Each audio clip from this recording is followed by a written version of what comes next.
There's no pub that I used to frequent a lot with my friends. Now, it's a rundown old place with nothing to really say for it, aside from the boarded up windows and the creepy faces that allegedly peer out, searching for new victims to, well, go inside, have a drink, and never come out. Unfortunately for me, however, I proved to be a very skeptical person, not believing in ghosts or anything like that. Although, what I did believe in was the stupidity of others, to say the least. You see, me and my friends were a bunch of stupid teenagers, and we'd basically do whatever we wanted. The most ridiculous thing is the thing that we did right now, the thing that I am talking to you about. So consider this a warning. Don't be stupid like I was. It was a normal Saturday. We were bored, and we decided to hit up the old pub. There's nothing of interest, like I stated, but we wanted to see the rumours, the myths. We peered in through the windows and there was nothing in there.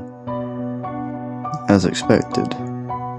We walked in, because the door was ajar and easily accessible, and there was a bunch of tape.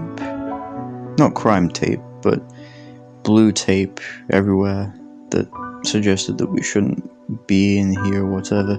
It kind of looked like that of construction tape. That being said, we weren't deterred. We kept looking, and we saw the upstairs. It was actually like a sort of mini hotel, with some rooms upstairs that you could probably pay for to sleep in.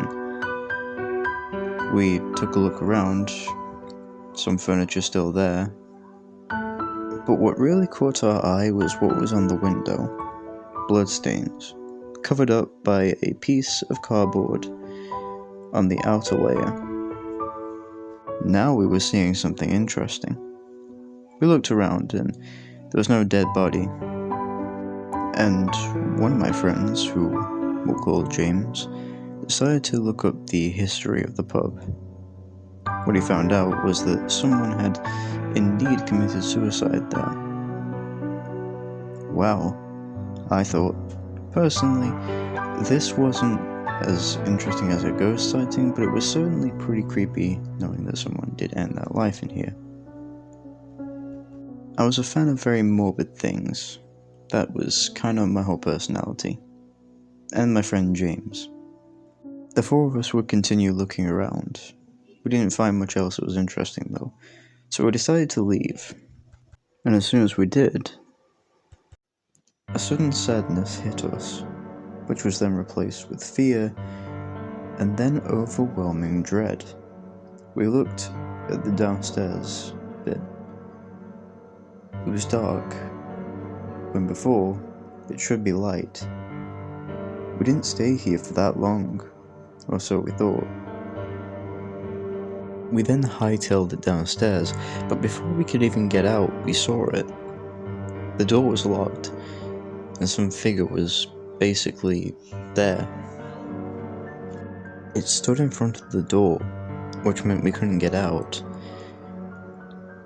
We looked at it for a solid couple of seconds, and it moved. It moved over to us. The last thing we remember is blacking out and awaking in our beds. We have theories about what happened. Could have been a ghost. Could have been someone that knew we were in there when we weren't supposed to be. But we don't know for sure. What we do know is that this will never happen again.